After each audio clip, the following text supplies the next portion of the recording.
Ahorita, ahora sí. Basta tu presencia, ¿no? Mira, increíble.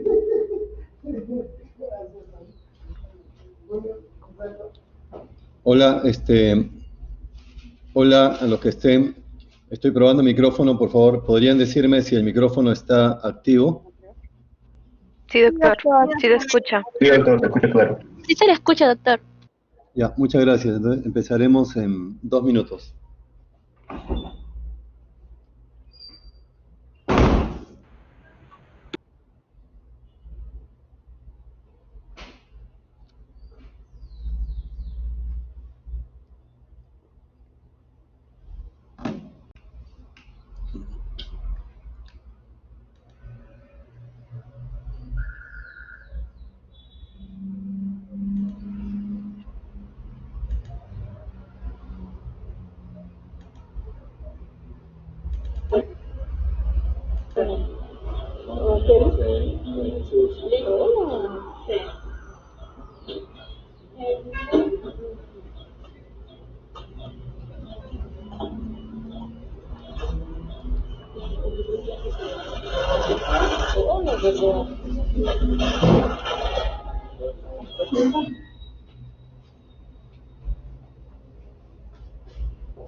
Listo, entonces empezaremos. La clase de hoy día es edema. Empezamos con este video. El ser humano, desde que está en el útero de la madre, está rodeado totalmente de agua y al nacer el 70-80% es agua. Continuamos. Pasemos ahora a la definición de edema.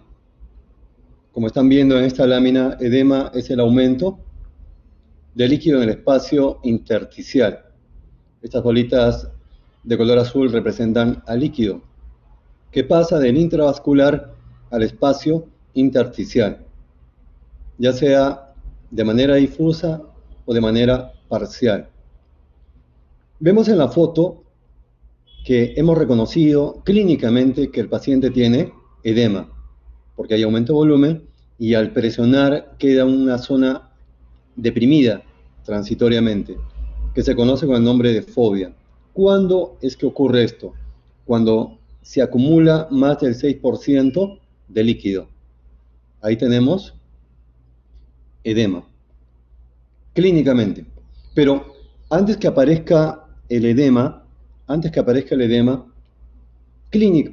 para que sea reconocido clínicamente, podemos reconocer que el paciente está reteniendo líquido, sí, cuando nos informa que está aumentando de peso sin que haya aumento del apetito. Vamos ahora, en el espacio extracelular existe el 20% es líquido, que para una persona de 70 kilos equivale a 14 litros. Tenemos el espacio vascular y el intersticial. ¿Dónde hay más líquido? En el espacio intersticial, 2/3. Y en el espacio vascular, 2 compartimientos, el venoso y el arterial. ¿Dónde hay más líquido? En el espacio venoso, 85% de líquido. Como dice acá la lámina, el edema se produce siempre por el incremento de líquido en el espacio intersticial y a veces en el espacio vascular, cuando aumenta la volemia, cuando aumenta la presión hidrostática. ¿Cómo calcular el agua corporal total que ustedes ya conocen por fisiología? En los varones menores de 70 años, peso por 0,6. Si pesa 70 kilos, 70 por 0,6, 42 litros de agua. En el caso de las damas, el llamado sexo débil, entre comillas, es peso por 0,5. Las damas tienen menos cantidad de agua. Pero, antes de seguir avanzando, en los adultos mayores, es decir, los que tienen más de 60, 65 años, si son varones, será peso por 0,5. Y si son damas, mujeres, peso por 0,45. Los adultos mayores tienen menos agua corporal total, tienen menos volemia. Vamos ahora Yo les aconsejo a todos ustedes a utilizar la llamada medicina en base a problemas. No solamente hagamos semiología tradicional, hagamos medicina en base a problemas. Le voy a dar algunos pasos. Identifiquemos primero el problema. En este caso, el paciente viene porque dice, doctor, ha aumentado el volumen de mi mano, de mis pies, los veo más grandes, más voluminosos. Bueno, puede ser edema, pero yo les aconsejo a ustedes que cuando identifiquen un problema, pregúntense, ¿es un pseudo problema o es un problema real? Debe ser para toda situación que ustedes se encuentren. Apliquémonos para edema. ¿Es edema o es un pseudoedema? Aquí tenemos la foto de una paciente que tiene un pseudoedema. Y ustedes se dan cuenta porque hay un aumento de volumen de muslos, de piernas, pero los pies, nada que ver. Esto se llama lipoedema. Hay un incremento de la grasa, mujeres de mediana edad para arriba, con obesidad. Esto ya lo hemos visto, continuamos. Esto para que no se olviden, cada vez que ustedes identifiquen un problema, sea edema, sea disnea, cualquier problema, recuerden, pregúntense, ¿es verdadero o es falso? Y falso en el sentido que es funcional, o sea, psicológico. Aquí tienen la melena de este león, una melena impresionante, clásica, que le da gallardía y que le da prestancia al león. Pero es una melena verdadera, pero también podría haber una melena falsa, y se la muestro inmediatamente. Esta es una melena falsa. Estamos frente a un león metrosexual. Continuamos. Hablamos de la fobia, esa depresión al presionar la zona del edema, el líquido se desplaza por el espacio intersticial. El edema generalizado, el edema blando, va a presentar fobia. Hay una escala de 1 a 4 cruces. Es bueno describir, cuando describamos el edema, luego vamos a ir avanzando, tenemos que hablar cuántas cruces tiene de fobia. No es lo mismo cruces en cuanto a la intensidad del edema que cruces de fobia. Este es cruces de fobia. Del 1 al 2 es un edema, una fobia leve, una depresión mínima, y no hay deformación alrededor de la depresión, de la fobia. En cambio, el 3 y el 4 es un edema ya de mayor volumen y que la profundidad va a ser mayor y va a haber deformación alrededor de la zona de fobia. El tiempo también es importante. Si desaparecen 10 segundos, 2 cruces. De 1 a 2 minutos, 3 cruces. Y si demora más de 2 minutos en desaparecer la fobia, decimos que 4 cruces. Ustedes me pueden preguntar qué enfermedad es la que suele producir mayor intensidad de la fobia. Mi respuesta inmediata es síndrome nefrótico. Cuando hay pérdida de proteínas por vía renal. El síndrome nefrótico es la causa de un edema severo con gran fobia. Vamos ahora, ¿cómo hacemos nuestro enfoque diagnóstico, nuestro enfoque semiológico? Es otra cosa que les tengo que recomendar. Tienen que hacer ustedes sus esquemas. Para eso estamos los profesores, para ayudarlos, para encaminarlos.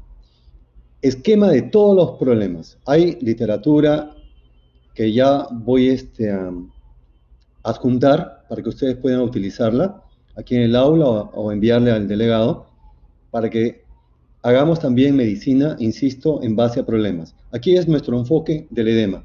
Ya es reconocido que es un edema verdadero. ¿Cuál es el siguiente paso? Ver si es generalizado o localizado.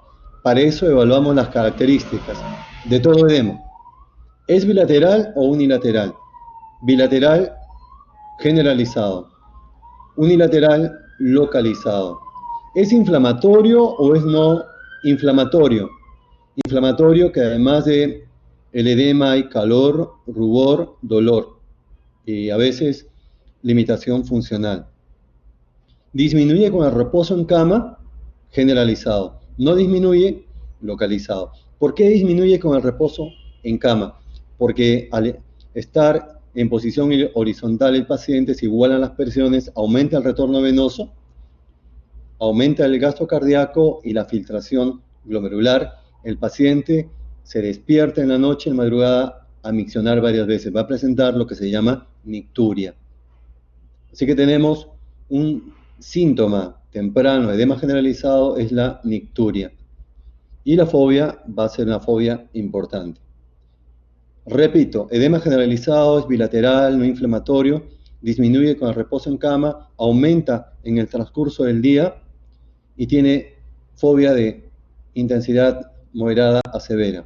Localizado es unilateral, inflamatorio, como estamos viendo en el dibujo, no disminuye con el reposo y no hay fobia, o si hay, es muy discreta, muy leve. Si el paciente está postrado, está echado permanentemente en cama, el edema se va a percibir en las zonas de declive, en el sacro, pantorrillas, tobillos. Aquí, es un paciente que tiene edema en los pies y piernas, y acá es un paciente que tiene edema en todo el cuerpo. Incluso ven que tiene ascitis, hay edema de serosas. La causa de este edema generalizado severo, como les dije, con más frecuencia es síndrome nefrótico, de hecho. Pero recuerden una cosa, el edema generalizado puede ser leve o puede ser severo. Si es leve, solamente se va a notar en los pies, piernas, paciente que deambula. Y si es severo, en todo el cuerpo. O sea, no digamos que porque solamente tiene edema en los pies, es un edema localizado. No, es un edema generalizado, pero leve. Ahora, también hay excepciones. Puede haber edema localizado y que sea bilateral en ambos pies. Sí, es una excepción. Es el edema por insuficiencia venosa periférica, paciente que tiene varices. Cuando estamos haciendo la anamnesis de un paciente con edema, no olvidarse de la medicación habitual, que está en antecedentes especiales. Preguntar por fármacos que pueden producir edema. Los corticoides, los AINES, estrógenos, calcio antagonistas, por ejemplo, para hipertensión arterial, amlodipino, que es un buen antihipertensivo, muy bueno para los adultos mayores, pero el inconveniente es que produce, o puede producir, mejor dicho, edema en los pies, que a veces molesta mucho al paciente y hay que cambiarlo, rotarlo. Y también los beta bloqueadores. No se olviden entonces de los fármacos. Vamos ahora a hacer el enfoque del edema generalizado. ¿Cuándo dijimos que es un edema generalizado?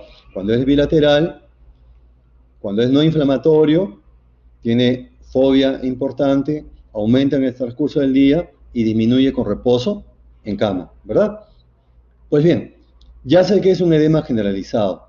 ¿Qué posibilidades tengo? Que sea cardíaco, hepático, renal, carencial, por desnutrición. Empecemos con el cardíaco. Ahora, es necesario recordar, enfatizar, que todas estas causas de edema, cardíaco, hepático, etcétera, etcétera, tienen la característica de edema generalizado, o sea, son bilaterales, no inflamatorios, aumentan el transcurso del día y disminuyen con el reposo. Los pacientes van a tener nicturia. Pero ahora yo quiero darles algunos signos cardinales o síntomas que les digan, esto es cardíaco, esto es hepático, esto es renal. Empecemos. Si el paciente menciona que duerme con 2, 3 almohadas, no tolera el decúbito, se llama ortopnia. Y eso es síntoma cardinal de insuficiencia cardíaca izquierda. Y si lo observo el cuello, como estamos viendo acá en la foto, va a tener la vena incurgitada a partir de los 30 grados, cabecera 30 grados. Ese es un signo característico de insuficiencia cardíaca. Ahora, están viendo acá las sensibilidades y las especificidades. Es otra cosa que quiero recomendar. Hagamos una semiología un poco más científica. Para eso está la semiología basada en evidencia. Ya hay bibliografías al respecto, que también voy a enviarles a su delegado para que todos ustedes empiecen a hacer, si es que de repente algún grupo lo está haciendo, en buena hora. Ya saben que sensibilidad es la capacidad de detectar enfermos. y especificidad y la capacidad de detectar sanos. Ortopnia tiene una sensibilidad que puede llegar al 95%, es decir, de 100 pacientes con insuficiencia cardíaca, 95 tienen ortopnia. Es muy sensible y específico. 93% quiere decir que apenas un 7% puede haber de falsos positivos. O sea, tiene buena sensibilidad y tiene buena especificidad, por lo tanto es un síntoma cardinal de insuficiencia cardíaca. Si el paciente que tiene edema, de características de edema generalizado, tiene ortopnia, yo puedo decir que este edema es cardíaco. Lo mismo que la ingurgitación yugular. Quiero mostrarles solo un video de la ingurgitación yugular. ¿Vean? Normalmente la vena se colapsa en inspiración y se dilata en expiración. Me parece que acá el paciente se está dilatando en inspiración, es decir, al revés de lo normal. Cuando sucede que la vena se dilata no en inspiración, sino en expiración, se llama el signo de Kussmaul. El paciente tiene el signo de Kussmaul, pulso venoso paradójico, que está indicando aumento de la presión venosa sistémica, y además esto sucede en insuficiencia cardíaca derecha, por ejemplo. En este caso es diferente porque van a ver que acá es una arteria. Es el famoso pulso saltón. El pulso saltón lo vamos a ver en insuficiencia aórtica. Pero cuando este pulso saltón, voy a repetirlo, cuando este pulso saltón se ve en el cuello, se le llama danza carotidia. La danza carotidia es muy específica de insuficiencia aórtica. Muy interesante esto. Continuamos rápidamente. La insuficiencia cardíaca va a producir edema por mayor reabsorción de agua y de sodio. Esto va a ocurrir porque el volumen plasmático efectivo, es decir, el plasma que está en el lado arterial, disminuye. Hay una hipovolemia relativa. Esto va a activar mecanismos neurohormonales, aumenta la vasopresina, aumenta las catecolaminas, aumenta la aldosterona y la angiotensina, y esto va a producir vasoconstricción a nivel arterial, sistémico y renal, dando lugar a la mayor reabsorción de agua y de sodio. Pasemos ahora al edema hepático. Dejamos de lado al cardíaco. El hepático, ¿cómo lo reconozco? Porque hay estigmas de daño hepático. Paso directamente a explicar. Si el paciente tiene edema generalizado, repito, bilateral, no inflamatorio, que aumenta en el transcurso del día, que disminuye con el reposo y que tiene fobia importante. ¿Cómo reconozco que es hepático? Porque tiene signos clínicos de daño hepático crónico, empezando por la ictericia. Le observo en la piel las famosas telangiectasias, arañas vasculares, en la cara, cuello, hombros, tórax, que está indicando daño hepático y hay un exceso de estrógenos. El hígado depura menos estrógenos. Lo mismo, vasodilatación en las palmas de las manos, que no se como eritema palmar, y otros más. No quiero precisar. Me parece que lo más importante, continúo con, estas son las telangiectasias. Miren, insisto con la semiología en base a la evidencia. La sensibilidad es baja de las telangiectasias, pero tiene una especificidad alta.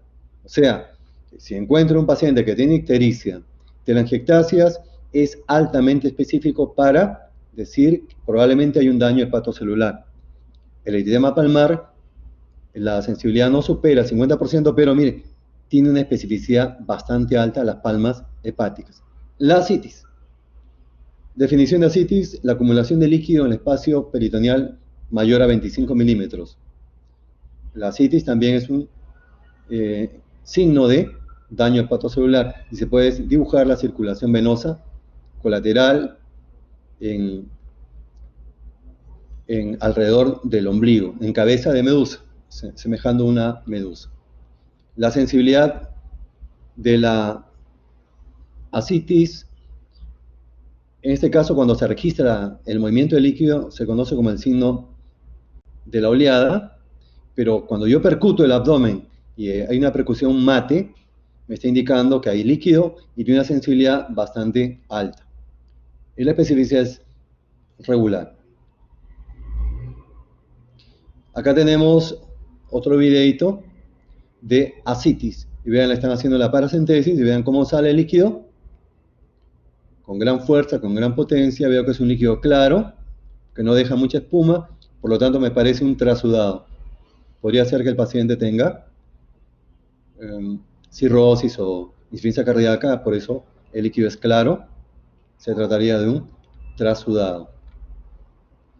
Hablando de agujas,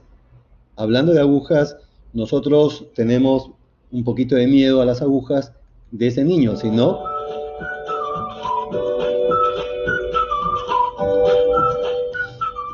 demostrado, desde niño tenemos miedo a las agujas. Continuamos. Es raro ver que un paciente con cirrosis esté totalmente hinchado. En este caso va a haber predilección para acumularse líquido en la cavidad abdominal.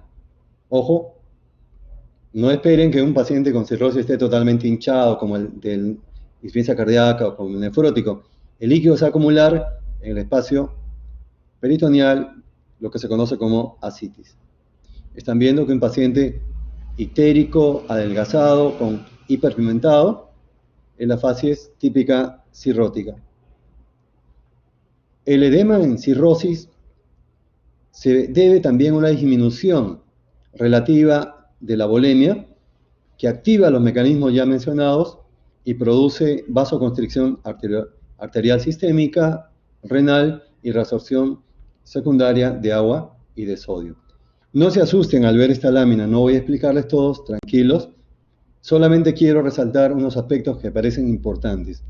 El punto de partida para que se dé ascitis en un paciente con cirrosis e hipertensión portal, sobre todo en este caso por hipertensión portal, es la vasodilatación esplácnica.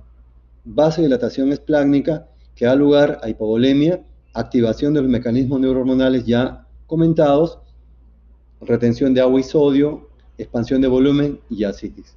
Es por eso que cuando manejamos nosotros la hipertensión portal, tenemos que producir vasoconstricción esplácnica. Para eso están medicamentos como la somatostatina. Vamos ahora al tercer edema y con eso terminamos la parte de edema generalizado, edema renal. También tiene las características ya mencionadas de todo edema generalizado. Pero yo quiero darles un dato muy importante, me parece muy eficaz, para orientar el edema generalizado hacia la etiología renal. Es el edema palpebral. Si un paciente que tiene edema generalizado les dice que el edema apenas se levanta, nota en el espejo que tiene edema de los párpados o de la cara, ese edema lo más probable que sea renal. No se olviden de eso. Y si es renal, puede ser enfermedad renal crónica, ERC. En este caso, además del edema, tendrá anemia crónica, y ya saben los síntomas de anemia: palidez de piel y mucosas, aumento del sueño, palpitaciones, fatiga, etc. Y disminución del volumen urinario, oliguria, menos de 400 cc en 24 horas. Si fuera un síndrome nefrótico, además del edema generalizado severo, con gran fobia, habrá orina espumosa permanente.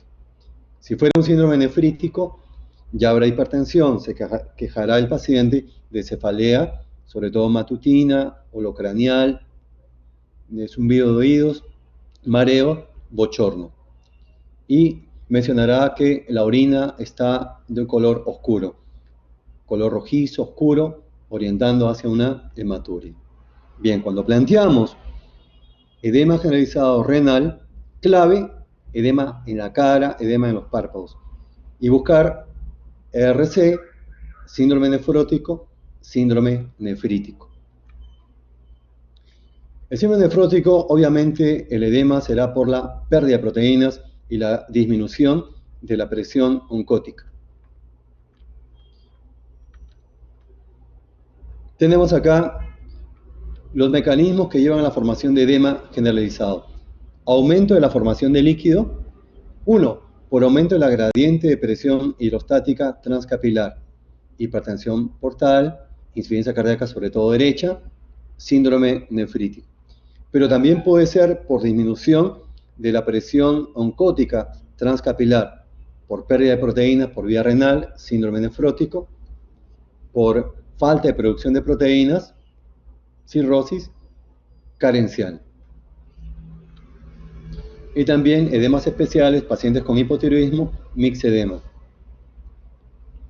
Para que se produzca el edema se debe alterar el equilibrio de Starling, que ustedes conocen por fisiología. La mayor salida de líquido se va a deber al aumento de la permeabilidad y al aumento de la presión hidrostática, del gradiente de presión hidrostática transcapilar, mientras que la fuerza que se opone a la salida de líquido es el gradiente de presión oncótica transcapilar. Tenemos en el extremo arteriolar del capilar va a haber mayor gradiente de presión hidrostática, por lo tanto mayor salida de líquido. Acá tienen la diferencia de la presión hidrostática del capilar y del tejido. La diferencia es más 23,5. Es la fuerza que saca líquido del capilar.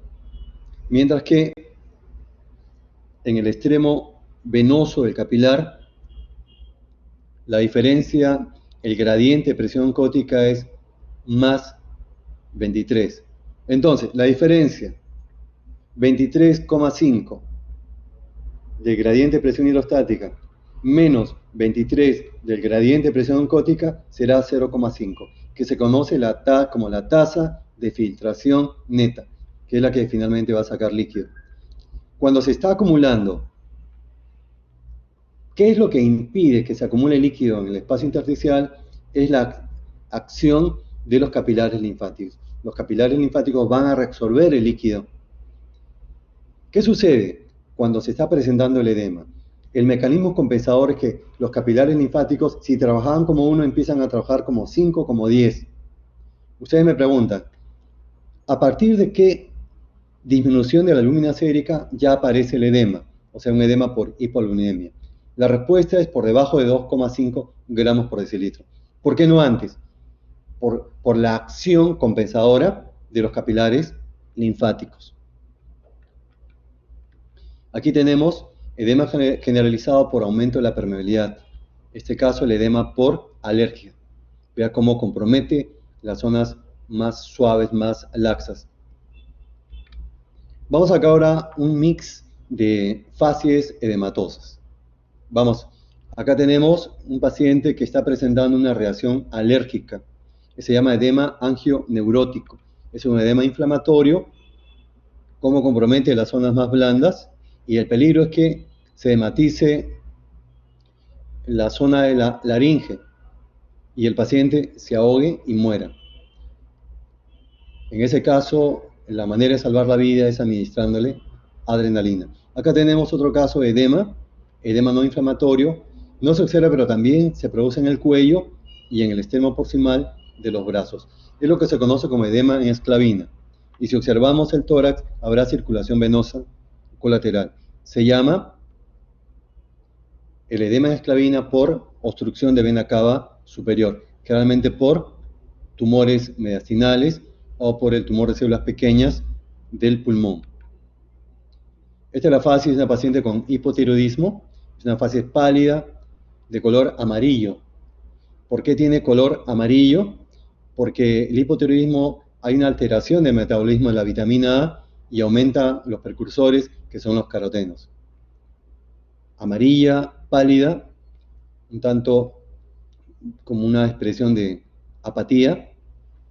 En este caso, el edema es por la presencia de los mucopolisacáridos que van a jalar agua. Este es un edema inflamatorio, está asociado pues a conjuntivitis, es bilateral, bipalpebral. Hay ojo rojo. Aquí una pregunta para los alumnos que tienen a bien mirar esta clase. ¿Dónde está el edema de esta bella chica? Bueno, en todo caso será un pseudoedema a nivel de los labios. Y también para las chicas le voy a poner la imagen de un cuerazo para que digan dónde está el edema. Ahí está el cuerazo. Y en este caso pues también es un pseudoedema a nivel de las mejillas. Continuamos ahora con edema localizado. Por aumento de la permeabilidad, por disminución del retorno venoso, o obstrucción linfática. Aumento de la permeabilidad puede ser una alergia, una celulitis infecciosa o trastorno vasomotor. Celulitis, estamos viendo acá una celulitis, es un edema inflamatorio, antebrazo y brazo, será doloroso, la piel estará caliente, el paciente se quejará de fiebre, dolor, malestar. Y en el hemograma habrá leucocitosis. También tendrá escalofríos. Es por celulitis. Claramente las celulitis son por las bacterias que suelen estar en la piel. Staphylococcus aureus, Streptococcus pyogenes. Requiere antibióticos. Aquí, de los pacientes que tienen hemiparesia, es decir, debilidad en un hemicuerpo, como secuela de un infarto o una hemorragia cerebral. En el lado que no mueve, que no moviliza, se presenta edema. El lado parético se edematiza. ¿Por qué? Por trastorno vasomotor. Aquí lo que se requiere no son diuréticos, sino masajes. Vamos ahora, edema localizado por disminución del retorno venoso. Puede ser trombosis venosa profunda o flebitis. Aquí tenemos, dice, paciente operada de histerectomía. Al segundo día presenta edema del miembro inferior, en este caso izquierdo, pie, pierna y muslo izquierdo, inflamatorio, pero también podría ser no inflamatorio. Ojo, en trombosis venosa profunda el edema puede ser inflamatorio o no inflamatorio. En este caso estamos viendo un edema inflamatorio. ¿Cuál es el diagnóstico acá? Trombosis venosa profunda. Ahora, ¿esto es peligroso? Sí. Cuando la trombosis está por encima de la rodilla, en este caso debe estar a nivel iliofemoral, es peligrosísimo. El paciente requiere una anticoagulación plena para evitar que los trombos lleguen a la circulación pulmonar y se complique con un tromboembolismo pulmonar que puede amenazar la vida del paciente. Entonces acá el diagnóstico. Otra cosita que les recomiendo a ustedes como jóvenes que están empezando ya la parte de clínica, introducción a la clínica, ustedes están en la generación de los SCORE. Hay SCORE para todo. Y a mí me parece, no es una crítica, sino más bien estoy realzando eso, que estamos en los años donde hay SCORE para todo. ¿Por qué es importante eso? Por lo mismo que le estoy diciendo, que hagamos medicina en base a problemas, hagamos semiología en base a la evidencia. Hay que darle mayor peso a nuestros diagnósticos clínicos. ¿Y cómo le damos peso a nuestros diagnósticos clínicos? Con las sensibilidades, con las especificidades, con los valores predictivos. Y acá, este score, el score de Wells, para trombosis venosa profunda, ¿qué me va a decir? Me va a decir cuál es la probabilidad clínica de que es una trombosis venosa profunda. Y tienen, estos son los parámetros para que lo lean después, si tiene 3 o más puntos, la probabilidad es alta de que tiene trombosis venosa profunda. Entonces se dan cuenta cómo el score le da mayor peso a nuestros diagnósticos clínicos. Vamos ahora, ustedes van a ver que sus pacientes, cuando ya puedan ir a los hospitales, que están con vías, con venoclisis, a veces quejan de dolor y encontramos una zona roja, eritematosa, dolorosa y con una vena inflamada. Eso es flebitis. Es un problema menor, requiere pañitos de agua tibia y tal vez un antibiótico suave. No es como la trombosis venosa profunda. ¿Cómo reconocer que el edema es crónico? El ejemplo acá es edema por insuficiencia venosa crónica. Reconocemos porque es un edema de consistencia aumentada, duro. ¿Por qué es duro? Es que miren, aquí hay líquido que debe estar donde no corresponde, es decir, en el espacio intersticial. Hay permanentemente ese líquido donde no debe estar. Eso va a desencadenar una respuesta inflamatoria y van a proliferar fibroblastos. Los fibroblastos, al ir acumulándose poco a poco, le van a dar mayor consistencia al edema, que va a aparecer un edema duro, sin fobia. Eso es número 1, la consistencia aumentada. Luego, la piel se va a adelgazar. Se va a adelgazar, no va a recibir buena nutrición. Y debajo de la piel se acumula fibrina. De tal manera que si nosotros pasamos por las abuelitas que desarrollan edema crónico por insuficiencia venosa, pasamos la mano por la piel, puede ser, no les sorprenda, que se desprenda como la cáscara de una cebolla. Eso es por la lipodermoesclerosis.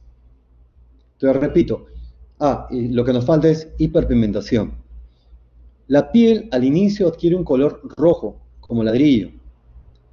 No es infrecuente que traigan a la consulta a las abuelitas y mencionando, ya con diagnóstico, doctor, tiene celulitis, porque está rojo. Y revisamos los pies y efectivamente hay un edema inflamatorio en ambos pies. Pero es raro que haya celulitis bilateral. Entonces lo que pasa es que no es celulitis. Lo que pasa es que es producto del edema crónico. Como le digo, la piel va a cambiar de color. Al inicio es de color rojo, como ladrillo. Después ya hipercrómico. La piel se torna hipercrómica. ¿Por qué? Porque no solamente sale líquido al espacio intersticial, sino también salen células, como mencionamos en la clase de inflamación, y también salen rojos. Los glóbulos rojos, al catabolizarse, van a originar un pigmento conocido con el nombre de hemosiderina. Y la hemosiderina le va a dar este color. Entonces, repito, ¿cómo reconozco que el edema es crónico? Porque tiene consistencia aumentada, porque la piel es muy delgada y está hiperpigmentada, generalmente de manera bilateral. ¿Y qué es lo que va a ocurrir? Va a ocurrir la formación de estas úlceras varicosas, que son tórpidas y el tratamiento la respuesta al tratamiento es bastante lenta. Hay que tener mucha paciencia que cicatricen estas úlceras. El linfedema. Ya estamos terminando, va a quedar algunos minutos para preguntas. He tratado de hacer esta clase más ágil y más puntual posible. Tenemos el linfedema. Yo diría que el linfedema es el edema más severo de todos. El edema localizado más severo de todos es el linfedema. Es un edema duro, es un edema frío, pálido, y que tiene generalmente ganglio satélite. En este caso el ganglio será a nivel inguinal, ganglio satélite. Se conoce como elefantiasis este edema tan exagerado por linfedema, el linfatiasis. ¿A qué se debe? Se debe generalmente acá por estos lares a cáncer, a infiltración de los linfáticos por cáncer ginecológicos sobre todo. En otros lares, en Asia por ejemplo, hay parásitos, las filarias, que van a producir obstrucción linfática y el edema. Tengo un videito para terminar aquí de una paciente con ERC, enfermedad renal crónica, que estaba en diálisis. Tenía una fístula acá en el codo, en el antebrazo, una fístula por donde la dializaban. Pero un buen día, tal como ella va a contar en el video, empezó a aumentar de volumen. O sea, el lado donde estaba la fístula, donde estaba presente la fístula, empieza a aumentar de volumen. Mano, antebrazo, brazo y también el cuello de ese lado, la región cervical izquierda y también la hemicara izquierda, todo el lado izquierdo. Miembro superior izquierdo, región cervical izquierda y la hemicara izquierda. Yo quisiera, para cerrar, antes de poner este videito, y están viendo ahí que hay una edema de todo el miembro superior izquierdo. Luego va a ver en el video que también en la región cervical izquierda y también en la hemicara izquierda. Antes de poner el video, tal vez quisiera que uno de ustedes, y teniendo en cuenta que es la zona de la diálisis, que es una paciente con ERC, una mujer de mediana edad, quisiera saber, para terminar, si alguno de ustedes me podría decir. Ahora, obviamente es un edema localizado, ¿cierto? Pero ¿cuál puede ser la causa de este edema generalizado? A ver si alguien quiere contribuir, aportar, ya terminando esta pequeña charla. ¿Alguien quiere proponer una etiología de este edema localizado en la zona donde la estaban dializando?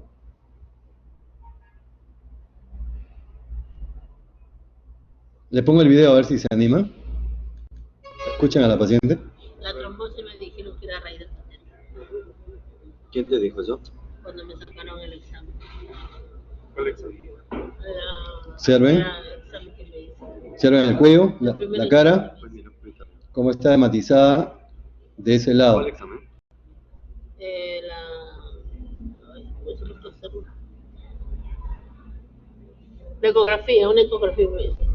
Geografía del brazo. Sí, del brazo, y ahí me dijeron que era por el que tenía trombosis crónica. Dice era por el- trombosis venosa. Trombosis venosa. Ya, trombosis venosa. Pero, en todo caso, que me diga alguien, ¿qué vena sería?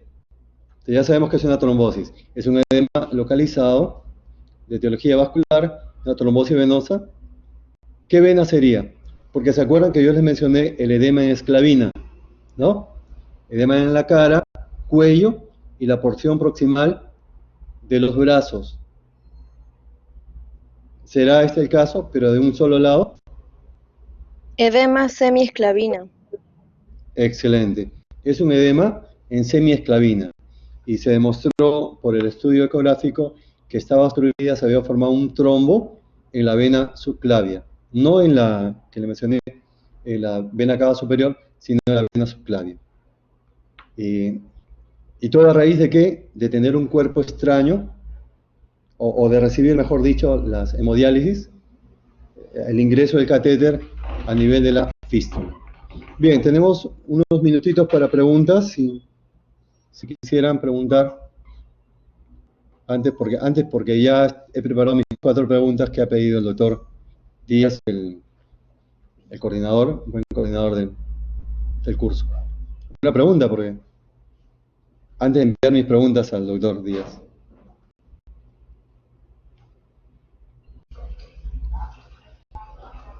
No hay preguntas, entonces quedo con ustedes le voy a mejor hacer llegar por WhatsApp al delegado los libros de medicina en base a problemas y los libros de semiología en base a la evidencia.